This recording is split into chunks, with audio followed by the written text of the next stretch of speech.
اعوذ باللہ من الشیطان الرجیم بسم اللہ الرحمن الرحیم یا ایہا الذین آمنوا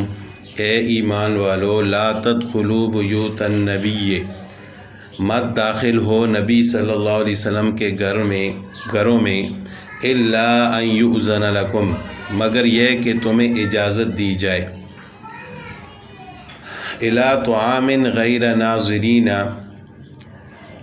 کھانے کی طرف بلایا جائے تو غیر ناظرین اناہو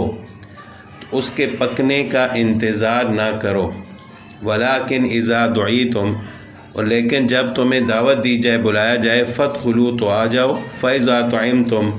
اور جب کھانا کھا چکو فانتشروا تو اپنی اپنی راہ لو بکھر جاؤ ولا مستأنسین لحدیث اور باتوں میں جی لگا کر مت بیٹھو۔ یہاں سے آداب معاشرت بیان کیے گئے ہیں۔ اگرچہ یہ خطاب تو آپ صلی اللہ علیہ وسلم کے گھر والوں اور صحابہ کرام کو ہے کہ صحابہ کرام کو یہ نصیحت کی گئی ہے کہ جب آپ صلی اللہ علیہ وسلم کے گھروں میں آپ لوگ تشریف لائیں یا آپ کو دعوت دی جائے تو آپ نے کس طریقے سے آنا ہے اور کیا کرنا ہے، کن آداب کا خیال رکھنا ہے۔ تو اس سے مخاطب تو صحابہ کرام ہیں اور رسول اللہ صلی اللہ علیہ وسلم کے گھر والے ہیں، لیکن یہ حکم سب مسلمانوں کو ہے اور سب مسلمانوں کو ان چیزوں کا خیال رکھنا چاہیے کہ جب کسی دوسرے کے گھر جائیں، دعوت پر جائیں یا بغیر دعوت کے، تو کن آداب کا خیال رکھنا ان کے لیے ضروری ہے۔ اس میں سب سے پہلا حکم تو یہ ہے کہ یا ایھا الذین آمنوا لا تدخلوا بیوت النبی الا ان یؤذن لکم کہ اے ایمان والو نبی صلی اللہ علیہ وسلم کے گھر میں نہ داخل ہو مگر یہ کہ تمہیں اجازت دی جائے، یعنی جب بھی کوئی کسی کے گھر میں داخل ہو تو اجازت لے کر داخل ہو۔ اجازت لینے کے مختلف طریقے ہیں، انسان دروازہ بھی کھٹکھٹا سکتا ہے اور اسی طرح دروازے پر کھڑے ہو کر سلام بھی کر سکتا ہے۔ تو شریعت کا حکم یہ ہے کہ 3 دفعہ آپ اجازت طلب کریں، اگر آپ کو اجازت نہیں ملتی تو آپ واپس چلے جائیں اور 3 دفعہ سلام کریں۔ سلام کا مطلب یہی ہوگا کہ آپ اجازت طلب کر رہے ہیں۔ اگر اندر سے سلام کا جواب آ جائے تو اس کا مطلب یہ ہے کہ آپ کو اجازت مل رہی ہے تو آپ اندر داخل ہو سکتے ہیں، لیکن 3 دفعہ سلام کرنے کے باوجود اگر اندر سے جواب نہیں آتا یا آپ کے لیے دروازہ نہیں کھلتا، آپ کو اجازت نہیں ملتی، تو آپ کو چاہیے کہ آپ واپس چلے جاؤ۔ اور اس میں کوئی ناراضگی والی بات بھی نہیں ہے کہ جس آدمی کو اجازت نہیں ملی وہ ناراض ہو جائے کہ میں ان کے گھر گیا اور انہوں نے اجازت نہیں دی، کیونکہ ہو سکتا ہے کہ وہ اس وقت اجازت نہ دے سکتے ہوں، تو اس میں کوئی ناراضگی والی بات نہیں ہے۔ اور آج کے دور میں تو اجازت لینا، کسی سے ملاقات کرنا بہت ہی آسان ہے۔ انسان اس کو پہلے فون بھی کر سکتا ہے کہ میں آپ سے ملنا چاہتا ہوں، میں آپ کے گھر آنا چاہتا ہوں، تو یہ ایک سنت طریقہ ہے۔ ایک آپ صلی اللہ علیہ وسلم کے صحابی تھے، آپ صلی اللہ علیہ وسلم کے دوست بھی تھے، حضرت عتبان بن مالک رضی اللہ تعالیٰ عنہ۔ وہ ایک دفعہ رسول اللہ صلی اللہ علیہ وسلم کے گھر تشریف لے گئے آپ صلی اللہ علیہ وسلم سے ملاقات کرنے کے لیے، تو اسی طرح انہوں نے 3 دفعہ اجازت طلب کی، تو آپ صلی اللہ علیہ وسلم ان کو اجازت نہ دے سکے، یا ہو سکتا ہے آپ صلی اللہ علیہ وسلم گھر میں نہ ہوں، تو جب ان کو اندر سے کوئی اجازت نہ ملی، سلام کا جواب نہ آیا، تو وہ واپس آ گئے اور انہوں نے بالکل بھی ناراضگی کا اظہار نہیں کیا کہ میں آپ صلی اللہ علیہ وسلم کے لیے اتنے دور سے ملاقات کرنے کے لیے آیا اور آپ صلی اللہ علیہ وسلم نے مجھے اجازت نہیں دی۔ تو یہ ایک ادب ہے دوسروں کے گھر جانے کا کہ جب بھی انسان جائے تو اندر داخل ہونے سے پہلے اجازت طلب کر لے۔ تو یہ حکم تو صحابہ کرام کو ہے، لیکن سب مسلمانوں کے اس ادب کا خیال رکھنا ضروری ہے۔ دوسرا ادب یہ ہے کہ غیر ناظرین اناہو کہ کھانا پکنے کا انتظار مت کرو، یعنی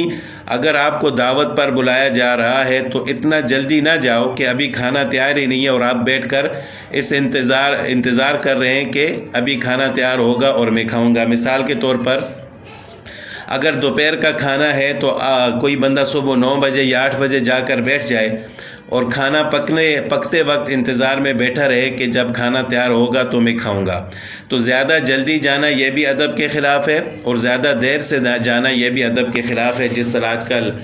لوگوں کا رواج ہو گیا ہے کہ دوپہر کا اگر کھانا ہے تو وہ 4-5 بجے کھائیں گے، یا رات کا کھانا ہے تو رات کو 10 بجے 11 بجے کھائیں گے، تو یہ بھی ادب کے خلاف ہے، اور جو میزبان ہیں ان کو تکلیف دینے والی بات ہے۔ تو وقت پر جانا چاہیے، زیادہ جلدی بھی نہیں جانا چاہیے اور زیادہ دیر سے بھی نہیں جانا چاہیے۔ اناق بکسر حمزہ، یعنی حمزہ کی کسرہ کے ساتھ کھانا پکنے کو کہتے ہیں۔ یہاں پر ناظر منتظر کے معنی ہے، یعنی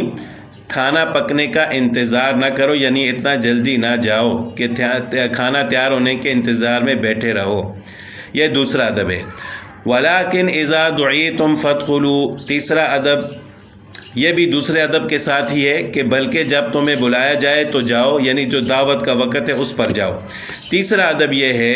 کہ فَإِذَا طُعِمْتُمْ فَانتَشِرُوا وَلَا مُسْتَأْنِسِينَ لِحَدِيثٍ،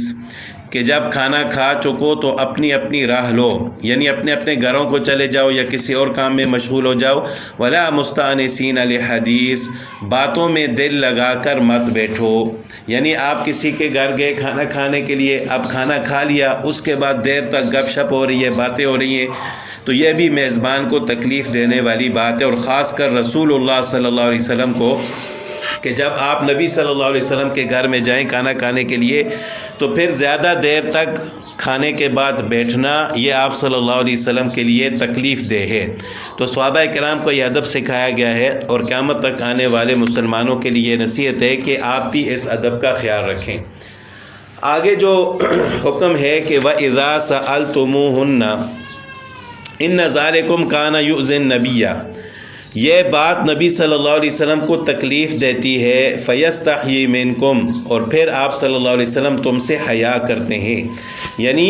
یہ شریعت کی باتیں ہیں، لیکن بحیثیت مہمان آپ صلی اللہ علیہ وسلم یہ باتیں آپ کو بتانے سے حیا کر رہے ہیں کہ یہ میرے مہمان ہیں، میں اگر ان سے کہوں کہ جلدی نہ آؤ یا کھانا کھا کر جلدی اٹھ کر چلے جاؤ تو یہ ایک شرم والی بات ہے، میزبان کے ادب کے خلاف ہے، مہمان کے ادب کے خلاف ہے، تو اس وجہ سے آپ صلی اللہ علیہ وسلم ایسی باتیں بتانے سے شرم کر رہے ہیں۔ واللہ لا یستحیی من الحق، جبکہ اللہ تعالیٰ حق بات کہنے سے نہیں شرماتے۔ تو یہ اللہ تعالیٰ نے رسول اللہ صلی اللہ علیہ وسلم کی طرف سے مسلمانوں کو، ایمان والوں کو یہ نصیحت کی ہے اور ادب سکھایا ہے۔ اگلا جو حکم ہے وہ پردے کے متعلق بھی ہے کہ اگر صحابہ کرام رسول اللہ صلی اللہ علیہ وسلم کی بیویوں سے کوئی چیز مانگتے ہیں تو ان کو پردے کے اندر مانگنا چاہیے، یعنی وَإِذَا سَأَلْتُمُوهُنَّ، جب آپ نبی صلی اللہ علیہ وسلم کی بیویوں سے کوئی چیز مانگو، متاعًا کوئی بھی چیز، فَاسْأَلُوهُنَّ مِنْ وَرَاءِ حِجَاب، تو پردے کے باہر سے، پردے کے پیچھے سے مانگو، یعنی بالکل ان کے سامنے نہ آؤ، بغیر پردے کے گھر میں داخل مت ہو، بلکہ پردے کے پیچھے سے مانگو۔ اور یہی حکم تمام مسلمان اور مرد اور عورتوں کے لیے ہے کہ بغیر محرم مرد کو، غیر محرم مرد کو اگر غیر محرم عورت سے کوئی کام ہے بھی، کوئی چیز مانگنی بھی ہے تو پردے کے پیچھے سے مانگے۔ ذالکم اطہر لقلوبکم، یہ تمہارے دلوں کے لیے بھی پاکیزگی ہے، وقلوبہن، اور ان عورتوں کے دلوں کے لیے بھی پاکیزگی ہے۔ وما کان لکم، اور تمہارے لیے جائز نہیں ہے کہ ان تؤذوا رسول اللہ، کہ تم اللہ کے رسول کو تکلیف دو، ولا ان تنکحوا ازواجہ من بعدہ ابدا، اور یہ بھی تمہارے لیے جائز نہیں ہے کہ آپ صلی اللہ علیہ وسلم کی بیویوں سے ان کے بعد نکاح کرو، یعنی آپ صلی اللہ علیہ وسلم کی بیویاں ازواج مطہرات یہ مومنین کی مائیں ہیں۔ آپ صلی اللہ علیہ وسلم کے اس دنیا سے رحلت کے بعد بھی کسی شخص کے لیے یہ جائز نہیں ہے کہ وہ رسول اللہ صلی اللہ علیہ وسلم کی ازواج مطہرات میں سے کسی کے ساتھ نکاح کرے۔ آپ صلی اللہ علیہ وسلم کی بیویوں کے لیے نکاح کرنا جائز نہیں ہے، اس کی ایک وجہ تو یہی ہے کہ یہ امت کی مائیں ہیں، اور دوسری وجہ یہ بھی ہے کہ اللہ تعالیٰ نے رسول اللہ صلی اللہ علیہ وسلم کو روضہ مبارک میں خاص قسم کی حیات اور زندگی عطا فرمائی ہے، یعنی وہ عام مردوں کی طرح نہیں ہے، بلکہ وہ اسی طرح ہے کہ جس طرح کوئی آدمی پردہ کر لے، تو آپ صلی اللہ علیہ وسلم بھی اس دنیا سے پردہ فرما گئے ہیں، تو وہ عام مردوں کی طرح نہیں ہے کہ جس طرح عام طور پر کوئی شخص مرتا ہے تو اس کی بیوی کسی اور کے ساتھ نکاح کر سکتی ہے، تو آپ صلی اللہ علیہ وسلم کی بیویوں کے لیے یہ حکم نہیں ہے۔ اور تیسری وجہ یہ بھی ہو سکتی ہے کہ قیامت کے دن ہر مرد جو دنیا میں اس کی بیوی ہوگی اس کے ساتھ اس کو اٹھایا جائے گا، یعنی وہ وہاں پر بھی اکٹھے ہوں گے۔ تو آپ صلی اللہ علیہ وسلم کی بیویوں کے لیے یہ خوش قسمتی ہے کہ اگر وہ آپ صلی اللہ علیہ وسلم کے نکاح میں ہوں گی تو قیامت کے دن ان کو رسول اللہ صلی اللہ علیہ وسلم کے ساتھ اٹھایا جائے گا۔ تو اس وجہ سے بھی ان کا نکاح کسی اور کے ساتھ جائز نہیں ہے۔ تو اللہ تعالیٰ نے فرمایا کہ وَمَا كَانَ لَكُمْ أَن تُؤْذُوا رَسُولَ اللَّهِ وَلَا أَن تَنكِحُوا أَزْوَاجَهُ مِن بَعْدِهِ أَبَدًا إِنَّ ذَلِكُمْ كَانَ عِندَ اللَّهِ عَظِيمًا۔ البتہ یہ تمہاری بات اللہ کے یہاں بڑی گناہ والی ہے، یعنی اگر ایسا کرو گے، یہ آداب کا خیال نہیں رکھو گے تو یہ بڑے گناہ والی بات ہے۔ ان تبدوا شیئا، اگر تم کسی چیز کو کھول کر کہو، او تخفوہ یا اس کو چھپاؤ، فإن اللہ کان بکل شیء علیما، تو اللہ تعالیٰ ہر چیز کو جاننے والے ہیں۔ آگے چند رشتوں کو اللہ تعالیٰ نے بیان فرمایا کہ اگر ازواج مطہرات ان کے سامنے جائیں بغیر پردے کے، ان کو اگر کوئی چیز ضرورت ہو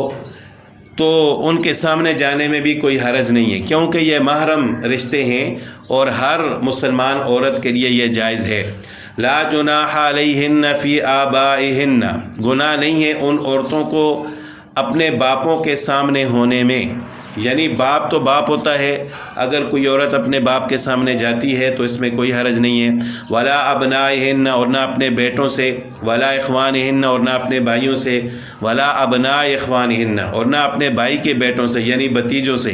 ولا ابناء اخواتہن، اور نہ اپنی بہنوں کے بیٹوں سے یعنی بھانجوں سے، ولا نسائہن، اور نہ اپنی عورتوں سے۔ اپنی عورتوں کا ایک مطلب تو مفسرین نے یہ بیان فرمایا کہ یعنی